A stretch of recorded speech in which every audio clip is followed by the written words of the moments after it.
ગોપી ગઈ ત્યારે બા અને એની વચ્ચે શું વાત થઈ એ પૂછવું તો પડશે, પણ ડાયરેક્ટ પૂછીશ ને તો બાને નહીં ગમે.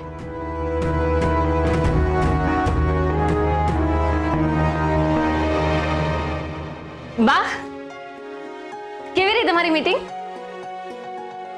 કઈ મીટિંગ? હા, અર્જુનભાઈ પહેલા તમારી સાથે આવવાના હતા ને, પણ પછી બેબીમાંથી તમારી સાથે આવ્યા, એ મીટિંગ. હા, સરસ રહી મીટિંગ. પણ તમે ક્યારેય નહીં ને આજે મીટિંગ વિશે કેમ પૂછી રહ્યા છો? એ તો અર્જુનભાઈની તબિયત સારી હતી તો પણ એ તમારી સાથે ના આવ્યા, એટલે મને થયું કે કદાચ તમને નહીં ગમ્યું હોય અને મૂડ ખરાબ થઈ ગયો હશે તો એની અસર મીટિંગ ઉપર પણ પડી હશે, એટલે પૂછ્યું. અર્જુનસિંહ હમણાંથી અમારી સાથે વાદ વિવાદ નથી કરતા, એટલે એમની કોઈ પણ વાતનું અમને ખોટું નથી લાગતું. બાકી એમને જે કરવું હોય છે એ કરે જ છે. આ એક ગુણ એમણે તમારી પાસેથી બહુ સારી રીતે ઉપાડ્યો છે. અમારી સાથે ના આવીને એમને જ્યાં જવું હતું ત્યાં એ ગયા જ. એ તો અર્જુનભાઈ ઘરમાં બેસીને કંટાળી ગયા હશે ને, એટલે તમને તો ખબર જ છે ને, તો ઘરમાં બેસી રહેવા છે જ નહીં, એટલે એ તમારી સાથે નહીં આવ્યા હોય. બાકી સાચું કહું બા, તો ગોપીના આવવાને લીધે જ અર્જુનભાઈ અઠવાડિયાને બદલે 2 દિવસમાં બીમારીમાંથી ઊભા થઈ ગયા.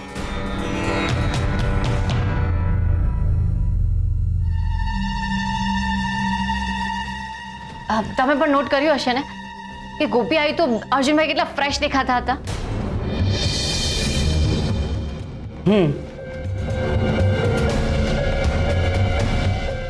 બા, તમને ખબર છે ગોપીના અથાણા પાપડ અને હવે તો ખાખરા પણ છેક રાજકોટ સુધી ફેમસ છે. તમને એના વિશે કંઈ કહેતી હતી? ના. અચ્છા, તો તમને કહેશે. એકચ્યુઅલી એ તમને પોતાના આદર્શ માને છે. તો તમારા વચ્ચે શું વાત થઈ હતી? તમે જેટલું અર્જુનસિંહને મળવાનું ટાળશો એટલું તમારા અને અર્જુનસિંહ માટે વધારે સારું છે.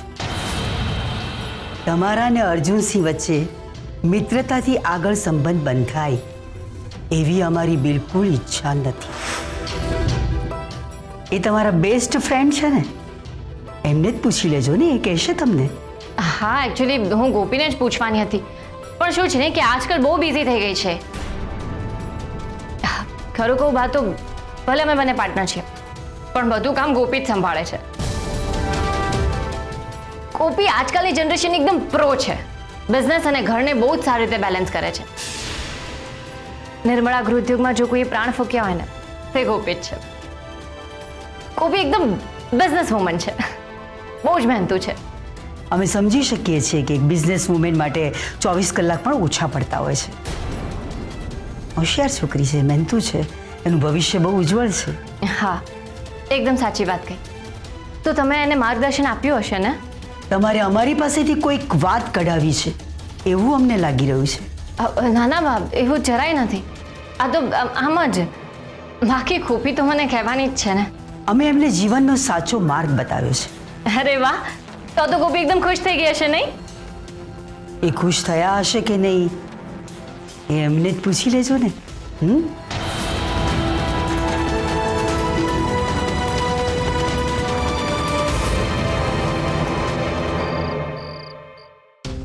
અર્જુનભાઈને કહી તો દીધું કે હું કંઈક કરું છું, પણ શું કરું? કાલે જ ગોપીના ઘરે જાઉં અને બધું ક્લિયર કરી દઉં. ના, પણ ઉતાવળ કરવી સારી વાત નથી. આ પહેલા પણ ગોપીએ ઉતાવળે નિર્ણય લીધો હતો અને અર્જુનભાઈને પ્રપોઝ કરવા ગઈ હતી, પણ એ વખતે તો અર્જુનભાઈને કોઈ ફિલિંગ્સ નહોતી, એટલે વાત અધૂરી જ રહી ગઈ. પણ હવે તો બંને જણને ફિલિંગ્સ છે, એટલે સમજી વિચારીને જ પગલું ભરવું પડશે. જો ફરીથી ગોપીને અર્જુનભાઈથી દૂર થવું પડ્યું ને તે બહુ જ દુઃખી થઈ જશે.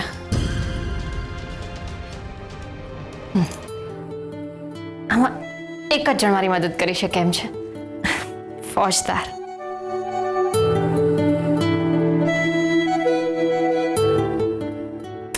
એક તો કોઈ દિવસ મારો ફોન જલ્દી ના ઉપાડે. ઓ ફોજદાર, ફોન ઉપાડો ને, બહુ અગત્યનું કામ છે.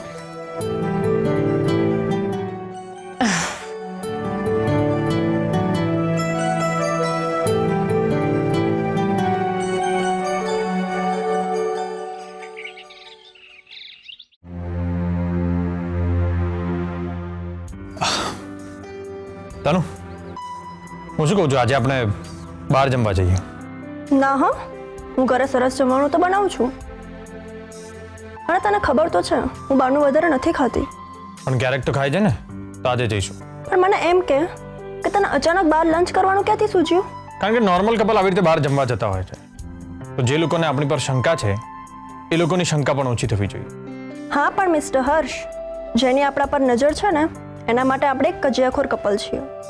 તો આપણે આવી રીતે બહાર જઈશું તો શું એને વધારે શંકા નહીં થાય? નહીં થાય. કારણ કે આપણે એવું પિક્ચર ક્રિએટ કરીશું કે આપણે એક દિવસ બહાર જમવા ગયા અને બહાર ફરવા ગયા, જેથી એ પ્રશ્ન નહીં થાય કે આ જો આટલું કજિયાખોર કપલ છે, એકબીજા સાથે બનતું નથી, તો બંને સાથે કેમ રહે છે, ડિવોર્સ કેમ નથી લઈ લેતા? પોઈન્ટ છે. ટ્રીટમેન્ટ થઈ રહી છે તો પેશન્ટમાં થોડો ઘણો સુધારો તો લાવવો જરૂરી જ છે. વાહ, મારી સાથે રહીને તું પણ ઇન્ટેલિજન્ટ થઈ ગઈ. Very good.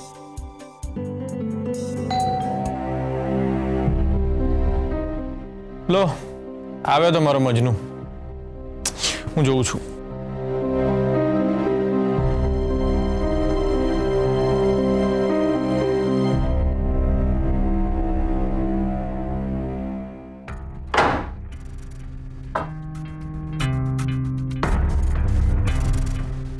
Yes. Good morning કશ્યપભાઈ. હું જનક ચંદ્રકાંત. આ સોસાયટીમાં છેલ્લું મકાન આ કોણ?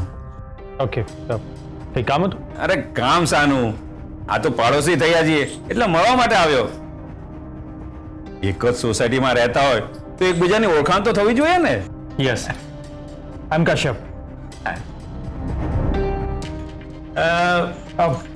થઈ ગયું ઓળખાણ. Thank you. એક મિનિટ કશ્યપભાઈ, એક મિનિટ. તમારા ઘરમાં એક્સ્ટ્રા સેલ હશે? સેલ? હા.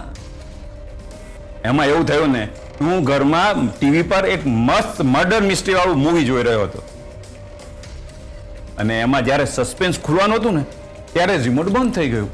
હા, તો રિમોટ બંધ પડ્યું છે ને, ટીવી તો ચાલુ જ છે, તો જોઈ લો આગળની ફિલ્મ. અરે એમાં એવું થયું ને, મૂવી જોતા જોતા મારે ફોન આવ્યો એટલે મેં મૂવી પોઝ કર્યું અને વાત પતી ને એટલે પાછું મૂવી કન્ટિન્યુ કરવા ગયો તો રિમોટ જ બંધ. હા, જો હવે એમ ના કહેતા કે તમે પાછા ટીવી પાસે જઈને પોઝનું બટન ઓન કરી શક્યા હોત. એક્ઝેક્ટલી. તમે છેક તમારા ઘરથી અહીં સુધી લાંબા થયા એના કરતા ઊભા થઈને ટીવી સુધી જઈ અને ટીવીનું પોઝ બટન ઓન કરી દેતા તો તમારી ફિલ્મ જોઈ શકતા હતા તમે. એ ભલા માણસ, તમે તો બહુ વિચારો છો, બહુ વિચારો છો. તો એકદમ સિમ્પલ છે. તમે તમારા રિમોટમાંથી સેલ કાઢીને મને આપી દો, હું મૂવી જોઈને તમને પાછા આપી દઈશ. હા, અમારે ત્યાં ટીવી જ નથી. તમારે ત્યાં ટીવી જ નથી? હું એ જ ભૂલ્યો. રિપીટ શું કામ કરો છો? અરે પણ તમારા જેવા માણસને ત્યાં ટીવી નથી એ સાંભળીને જરા શોખ લાગ્યો. કમાલ કહેવાય. હા, તમારા ઘરે ઘડિયાળ છે? હા હા છે ને. તો એના સેલ કાઢો, તમારા રિમોટમાં નાખો, રિમોટ ઓન થઈ જશે. પછી સરસ તમારી મર્ડર મિસ્ટ્રી વાળી ફિલ્મ ચાલુ કરો અને ફિલ્મ એન્જોય કરો. અને ફિલ્મ પતી જાય એટલે રિમોટમાંથી સેલ કાઢી અને ફરી ઘડિયાળમાં નાખી દો. સિમ્પલ. અરે સવાર સવારમાં હું જ મળ્યો? હા, સવારમાં તમે જ મળ્યા. બસ ને, મારી મજાક ઉડાડવાની ને.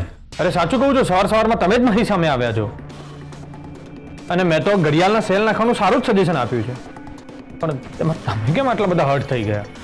મેં ભાઈ, એ સેલ તો આપણા શર્ટના બટન કરતા નાના હોય, એ રિમોટમાં. એક મિનિટ, હું રિસ્ટ વોચની વાત નથી કરતો, હું વોલ ક્લોકની વાત કરું છું. Wall clock.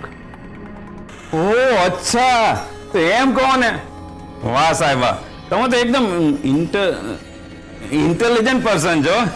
ખરેખર મારા મગજમાં કેમ આવ્યું જ નહીં સાલું. કઈ નહીં, ચાલો એ બાને હું તમને મળવા આવ્યો, આપણી ઓળખાણ થઈ અને મને કંઈક નવું જાણવા મળ્યું.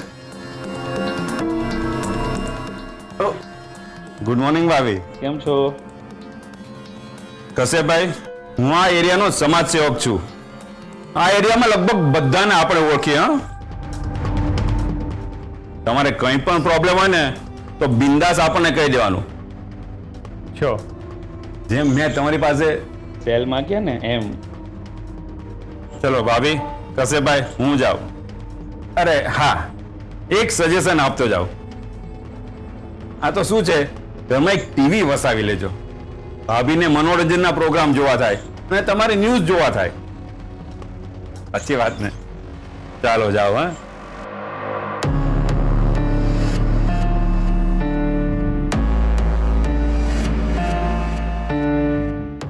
કશ્યપભાઈ મળીએ.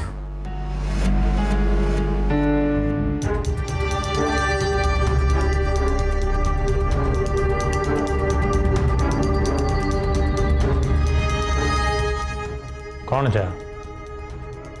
કોઈ જીન્યુન છે કે ખાલી જાસૂસી કરવા માટે આવ્યો હતો?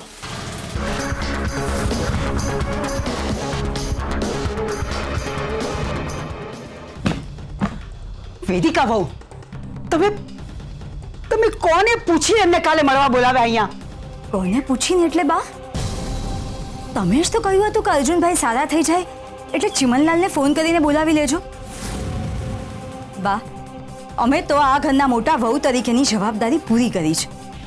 પ્લીઝ બા, કાલે તમે હાજર રહેજો. વેદિકા વહુ, ટેકન ફોર ગ્રાન્ટેડ ના લો. તમારે એકવાર તો અમને પૂછવું જોઈતું હતું. અને જેમને જોવા છોકરીવાળા આવવાના છે એમને પૂછ્યું તમે? એમની પરવાનગી લીધી તમે? એક કામ કરો, જાઓ અર્જુનસિંહ પાસે જાઓ અને એમને જઈને કહો. અમે જઈએ બા? હા. પણ બા, તમને ખબર છે ને અર્જુનભાઈ અમને જોવે છે ને ગુસ્સે થઈ જાય છે.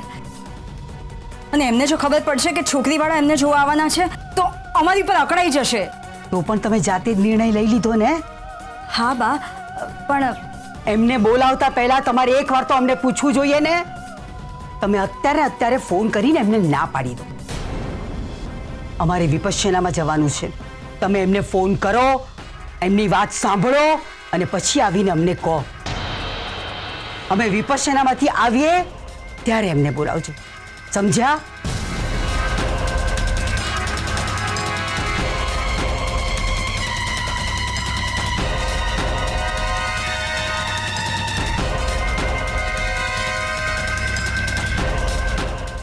તમે હજુ અહીંયા જ ઊભા છો? જાઓ ફોન કરો.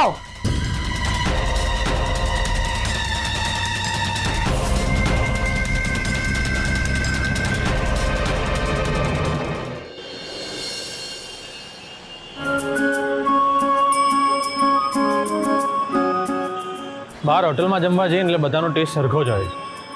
અને પંજાબી ખાઓ એટલે એક જ ગ્રેવી બધામાં નાખી દે. તને જ બહુ શોખ હતો.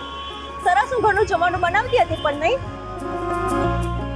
તને ખબર છે પતિ મળતા હોય છે પત્નીના હાથનું જમવા માટે. અને એક તું છે કે અત્યારે ડોક્ટર સમીર આજુબાજુ નથી તો પછી તું કેમ કેરેક્ટરમાં ઇન્વોલ્વ થઈ રહી? એનો કઈ ભરોસો ના કહેવાય. ગમે ત્યારે ગમે તે આવી જાય. હા, એ પણ છે. બાકી બીજી બધી રેસ્ટોરન્ટ કરતાં મને આનું ફૂડ વધારે સારું લાગે છે. અને જ્યારે હું અમદાવાદ જોબ કરતો હતો અને મને બહાર જમવાની ઈચ્છા થતી ને ત્યારે હું અહીંયા જ આવતો. હા, એ દેખાઈ ગયું. વેઇટર તારી સાથે વાત કરતા હતા એ પરથી સમજાઈ ગયું. જોઈને બધા ફ્રેન્ડ છે આપણા, જોઈને કેટલું દિલથી ખવડાવતા હતા. શું થયું? શું વિચારે? તું આવી રીતે રિલેક્સ કેવી રીતે રહી શકે? તો રિલેક્સ ના રહેવાનું શું કારણ? ડૉક્ટરની સાથે આજે વાત થઈ એટલે સતત એના જ વિચારો આવે છે. અને આજે જો ને કોઈક જનક નામની વ્યક્તિ આપણા ઘરે આવી હતી. હવે રિમોટના સહેલા જેને જોતા હતા તો સોસાયટીની બહાર દુકાન છે તો ત્યાંથી ના લઈ શકે? શું ગેરંટી કે ડોક્ટરનો માણસ ના હોઈ શકે? Yes, you are right.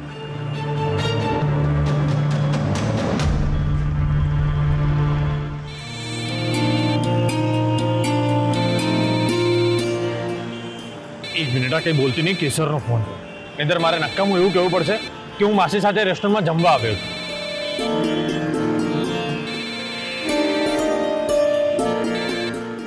બોલો બોલો રાણી સાહેબા. પહોંચતા હવે મને એકને એક વાત કરીને બહુ જ કંટાળો આવ્યો છે. તમે ફોન ના ઉપાડો તો કંઈ નહીં, પણ એક મેસેજ તો કરો કે તમે બિઝી છો કે ફ્રી છો. અરે ના, એવું નથી. હું તને કરવાનો જ હતો પણ પછી ભૂલી ગયો. પહોંચતા તમને એવું નથી લાગતું કે તમે આજકાલ બહુ ભૂલવા લાગ્યા છો? ફોજદાર, આવી નાની નાની વાતો ભૂલી જાઓ ત્યાં સુધી ઠીક છે, પણ એક દિવસ મને ના ભૂલી જતા. અરે રાણી સાહેબા તમને ભૂલાય સોરી. અરે બાપરે સોરી. તમે એટલી જલ્દી સરેન્ડર કરી દો છો કે મારે શું કરવાનું? મારે કેટલી બધી ભડાસ કાઢવી હતી. મેં તો નક્કી કર્યું હતું કે તમને કહીશ કે જો હવે તમે મારો ફોન નહીં ઉપાડે ને તેનું બહુ ગંભીર પરિણામ આવશે. આઈ નો કેસર. તો પણ તમે સુધરતા તો નથી જ ને, તો હવે ભોગવો. કેમ શું કરવાની છે તું? કરવાની નથી, કરી નાખશે. સર જો હવે તું મને ટેન્શન આપી રહી જા. શું કર્યું છે તે? ગેસ કરો. તો આનો ગેસ કરવું બહુ અઘરું છે. આજ જો અત્યારે છે ને મારું દિમાગ કામ નથી કરી રહ્યું. તું મને કહી દે ને શું કર્યું છે તે. તો હું એક હિન્ટ આપું. તમારી ફેવરેટ રેસ્ટોરન્ટ છે ને ક્વીન્સ ઓફ રસોઈ? હા અમદાવાદના જ છે, પણ એનું શું? હા, હું એની પાસે આવી રહ્યો છું. વોટ? તું અમદાવાદમાં છે? યસ, અને આપણને મળવામાં કોઈ મુશ્કેલી ના થાય ને એટલે હું ઓલરેડી અહીંયા ક્વીન્સ ઓફ રસોઈની પાસે આવીને ચૂકી છું. Hello hello.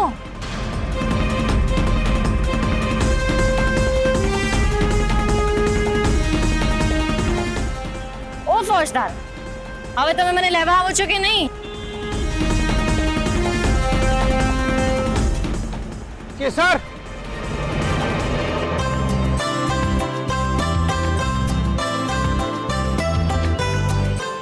ફોજદાર,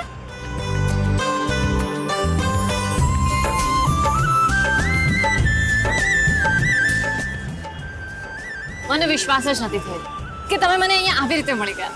હા મારે આટલામાં જ એક કામ હતું એટલે અહીંયા આવેલો જ હતો. સોમનાથ દાદાને ખબર છે કે હું તમને અહીંયા મળવા આવવાની છું, એટલે જ એમણે તમને અહીંયા કામ માટે મોકલી દીધા.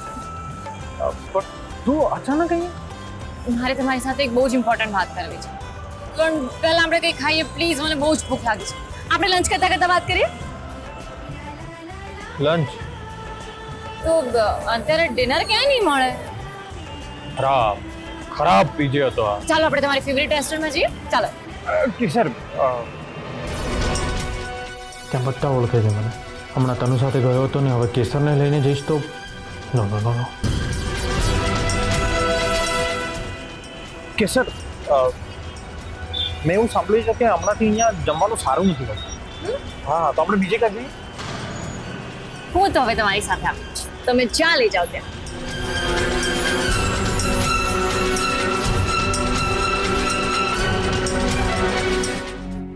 અર્જુનભાઈ, તમે ક્યાં ચાલ્યા?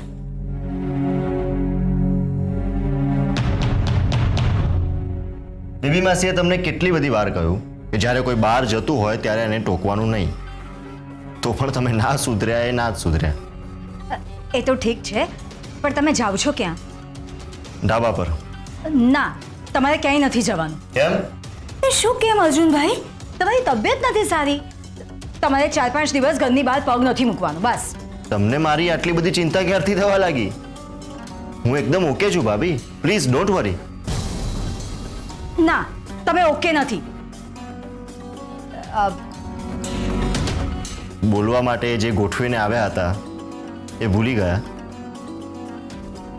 ના ના, એવું નથી, પણ તમારી તબિયત સારી નથી એટલે તમારે બહાર નથી જવાનું, બસ.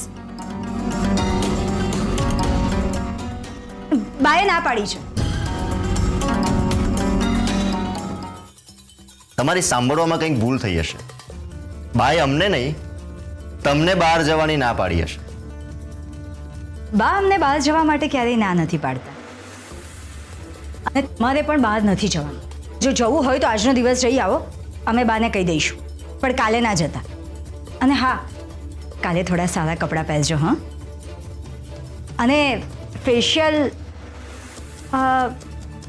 ના ના, તમે દાઢીમાં વધારે સારા લાગો છો. પણ હું ઘરે કેમ રહું? કાલે તમારો બર્થડે છે. અર્જુનભાઈ, અમે તમારા મોટા ભાભી છીએ, અને ભાભી મા સમાન હોય છે. ક્યારેક તો અમારી વાત માનો. હવે શું કામ ઇમોશનલ બ્લેકમેલ કરો છો? આની મારા પર કોઈ અસર નહીં થાય. હમણાં તમારા લિટલ ભાભીએ કહ્યું હોત તો એમની વાત તમે માની હોત ને?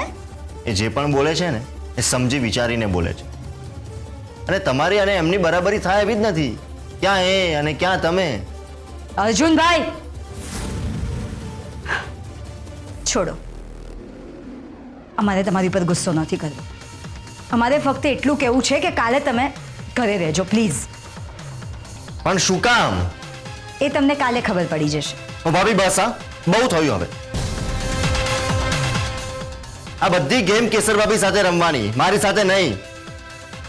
મારી સાથે એકદમ ક્લિયર રહેવાનું અને જે પણ કંઈ હોય ને એ ચોખ્ખે ચોખ્ખું કહી દેવાનું, નહીં તો આનું પરિણામ સારું નહીં આવે. અર્જુનસિંહ